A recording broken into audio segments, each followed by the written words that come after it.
पाकिस्तान के मायानाज स्नाइपर राजा ज़ीशान हैदर की हंगामा खेज दास्तान। वतन दुश्मनों से नबर्द आज़मा राजा ज़ीशान हैदर उर्फ SS और उसके जिगरी यार सरदार खान की मौत की आंखों में आंखें डालकर अपने वतन की बका के लिए जिद्दोजहद। कदम कदम पर सनसनी और असरार के रंग लिए ऐसे वाक़यात कि सुनने वालों के सांस थम जाएं। स्नाइपर और स्पॉटर के बाद हाजिर खिदमत है इसी सिलसिले की नई कड़ी, स्नाइपर का तीसरा हिस्सा शूटर। आपके लिए पेश खिदमत हैं नए हंगामे, पुरानी दुश्मनियाँ, एडवेंचर, एक्शन और वतन के लिए जान कुर्बान करने का अज़्म रखने वाले सरफरोशों की दास्तान। रियाज आकिब कोहलर के कलम से निकला एक लाजवाल किरदार।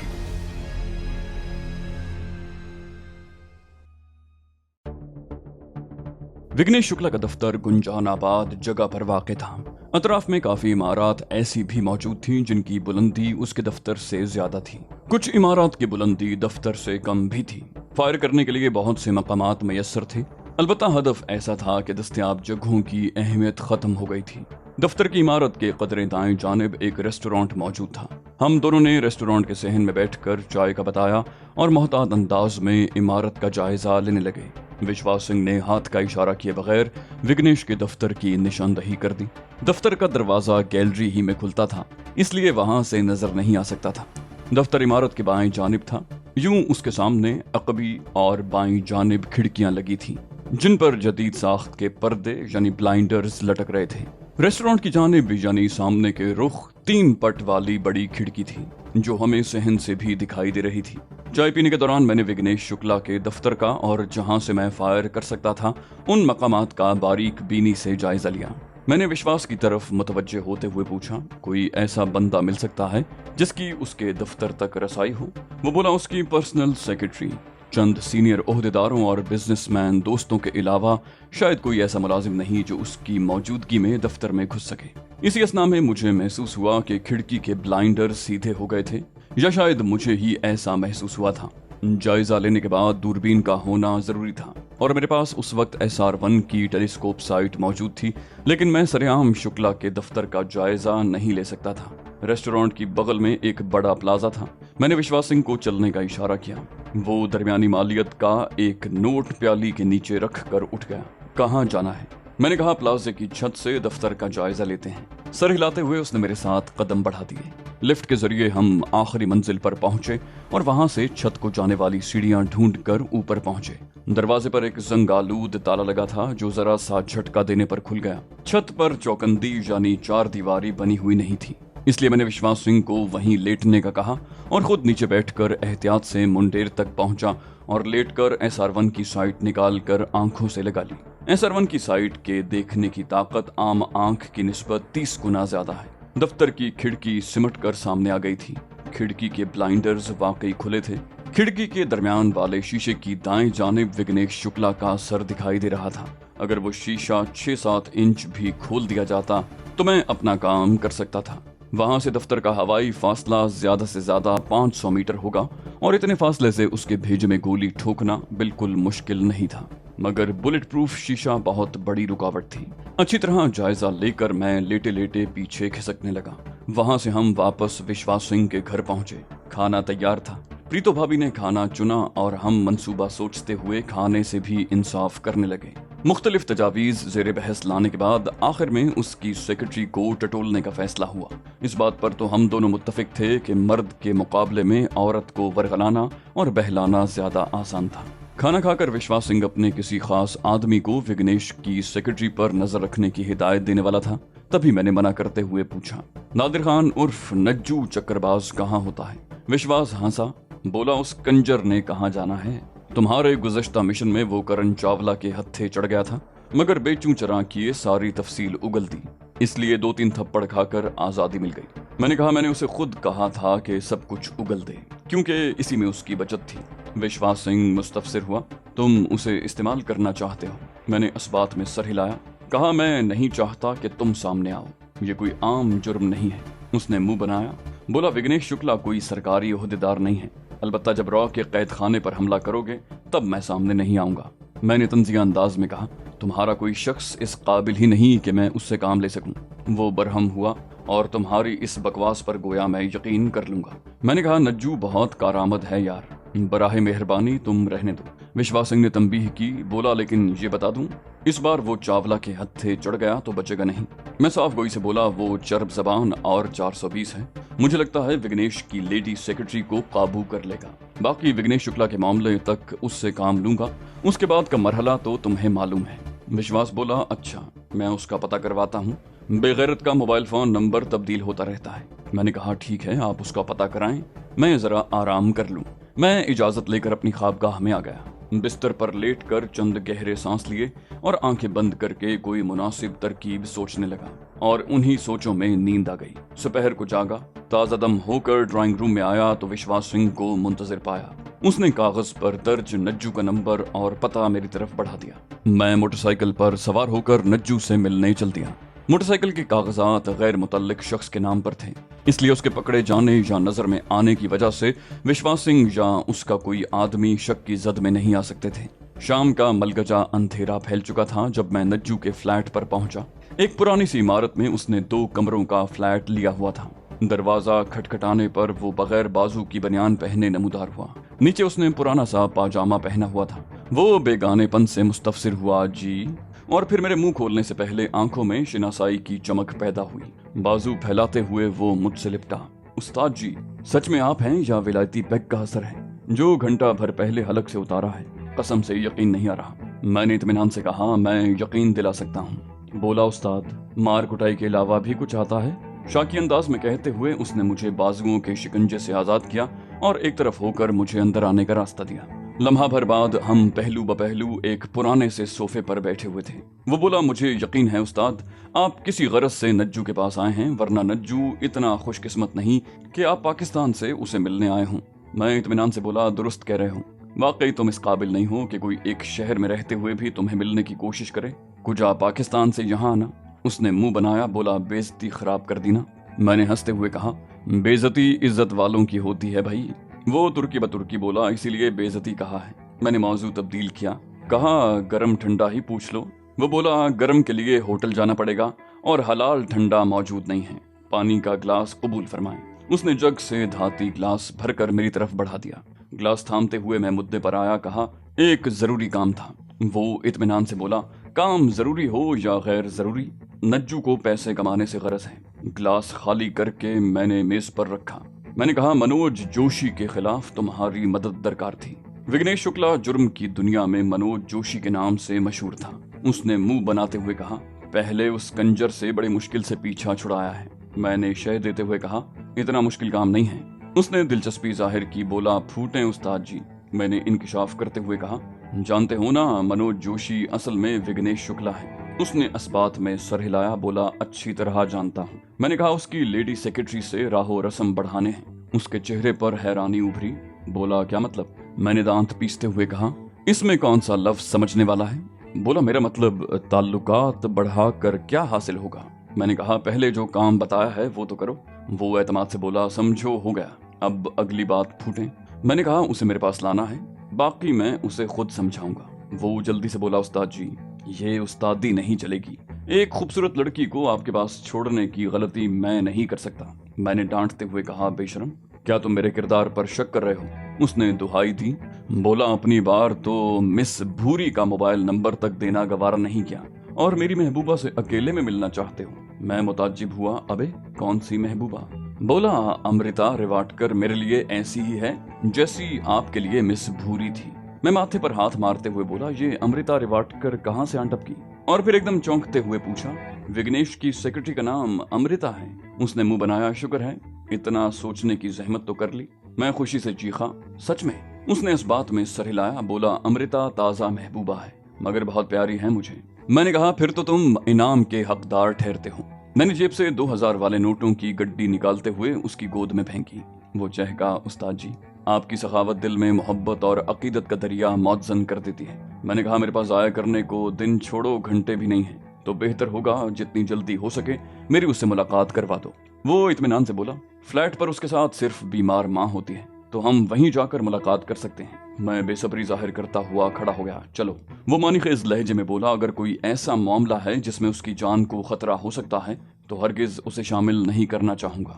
मैंने इत्मीनान दिलाया, कहा उसकी जान को कोई खतरा नहीं होगा। वो सर हिलाते हुए मेरे साथ हो लिया और चलने से पहले अमृता को पैगाम भी भेज दिया। मोटरसाइकिल मैंने नज्जू को चलाने दी कि वो अमृता के ठिकाने से भी वाकिफ था और मुंबई की सड़कों को भी मुझसे 1000 गुना बेहतर जानता था। रास्ते में उसने 3 अफराद का खाना भी ले लिया। सड़क किनारे बैठे फूलों वाले से गजरे भी खरीदे। बोला, साली गजरे पाकर खुशी से निहाल हो जाती है। ये लड़कियां भी ना बस ख्वाबों ही में जिंदगी गुजारना पसंद करती हैं। मैं उसे मतून करते हुए बोला, और तुम जैसे कंजर लड़कियों की इसी सादगी और भोलपन का गलत फायदा उठाते हो। वो मस्किनत से बोला, कसम ले लो उस्ताद जी, जो अमृता के बारे में कभी गलत भी सोचा हो, अपनी मोहब्बत को उसके चेहरे से नीचे नहीं आने दिया। और आजकल के दौर में इतना तो बनता है ना, वरना तो वो साली खुद कहेगी कि मैं उससे मोहब्बत नहीं करता। मैंने संजीदगी से कहा, तो एक हिंदू से शादी करोगे? बोला, हाँ, अगर वो मुसलमान होने पर तैयार न हुई तो ऐसा ही करूंगा, मगर जाने किसने पट्टी पढ़ाई है कि वो मुसलमान होने पर तुली हुई है। मैंने पूछा, इंतजार किस बात का है? वो बेचारगी से बोला, मेरे सुधरने का, जो कयामत की 31 तारीख तक नामुमकिन दिखाई देता है। मैंने कहा बुलंद करते हुए कहा, वैसे तुम्हें उसके जज्बात का ख्याल करना चाहिए। वो ढिठाई से बोला, फिलहाल शादी की जरूरत महसूस नहीं करता, उमूमन दाएं बाएं मुंह मार लेता हूँ, मुंबई में लड़कियों की कमी तो नहीं है। यूं ही गपशप करते हम एक बड़ी इमारत की पार्किंग में दाखिल हो गए। थोड़ी देर के बाद हम तीसरी मंजिल के एक फ्लैट के दरवाजे पर दस्तक दे रहे थे। काफी जदीद फ्लैट थे और जाहिर होता था कि वहां रहने वाले माली लिहाज से अच्छे खासे थे। दरवाजा एक खुश शक्ल लड़की ने खोला। उसने फूलदार पाजामे पर निस्फ आस्तीनों की गुलाबी बनियान पहनी थी, जिसमें उसके सुडोल मरमरी बाजू दावत नजारा दे रहे थे। उस पर सरसरी नजर डालकर मैंने नजरें झुका ली। शायद नज्जू ने मेरे बारे में पैगाम में वजाहत कर दी थी, तभी उसने बगैर कोई सवाल किए एक जानिब होकर हमें अंदर आने का रास्ता दिया।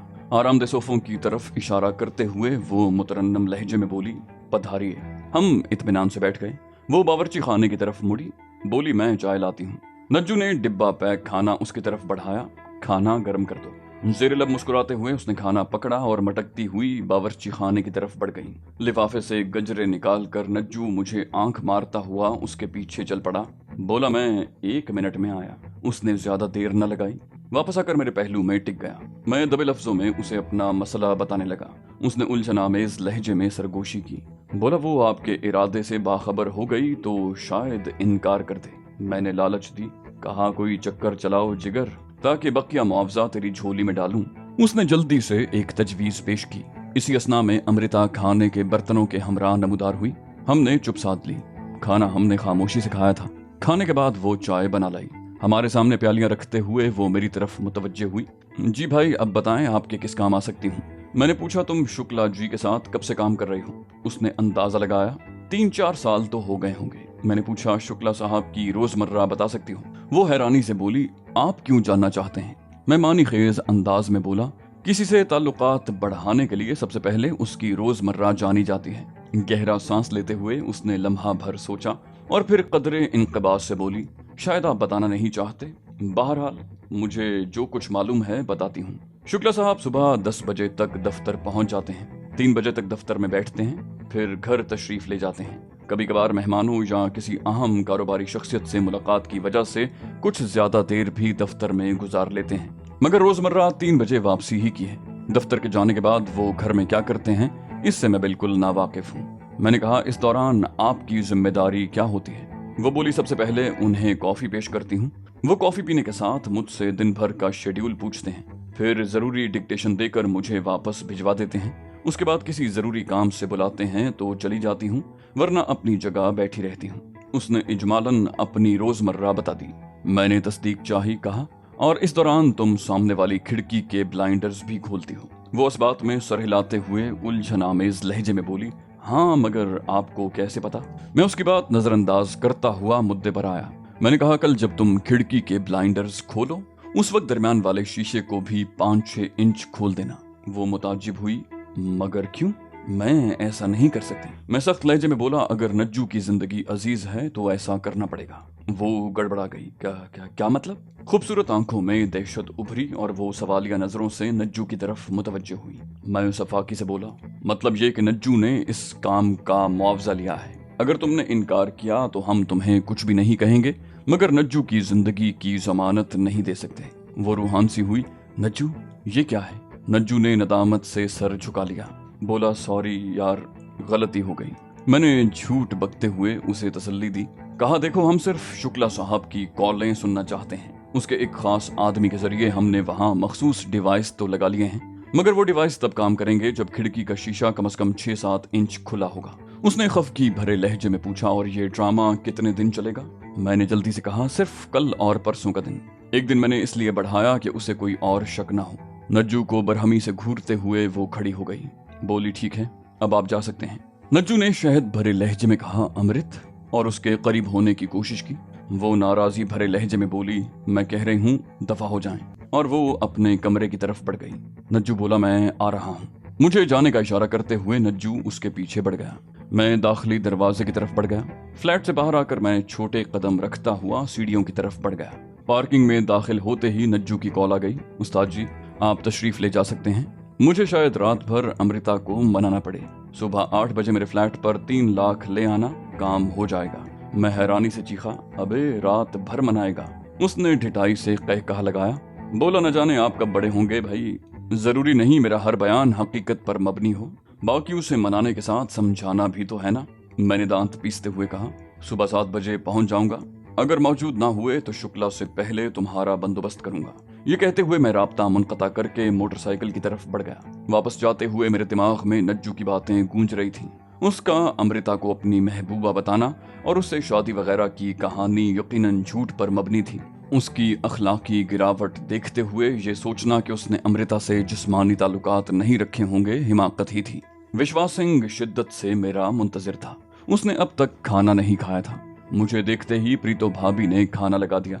खाना मैं खा चुका था, अलबत्ता विश्वास को तफसील बताने के लिए उसके हमरा बैठ गया। तफसील सुनते ही वो तंजिया लहजे में बोला, सबसे पहले तो तुम्हें किसी अच्छे नफ्सियात दान की जरूरत है कि तुम नज्जू की बेगैरती को मोहब्बत समझ बैठे। यार, उसका अंदाज ही ऐसा था कि मुझे यकीन करना पड़ा।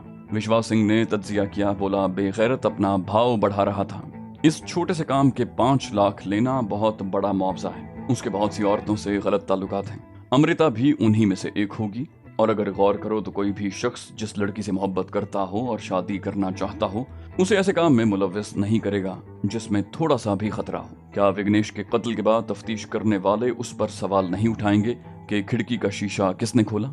यकीनन पहला शक अमृता पर ही होगा, मगर नज्जू को इससे कोई फर्क नहीं पड़ता। मैंने कहा, वो कह सकती है खिड़की शुक्ला की हिदायत पर खोली थी। वो लाताल्लुकी से बोला, छोड़ो, ये नज्जू और उसकी दाश्ता का मसला है। मैंने मुत्तफिक होते हुए सर हिलाया और हम बाकी तफसीलात तय करने लगे। अगली सुबह मैं SR1 का बैग उठाए नज्जू की तरफ चल पड़ा।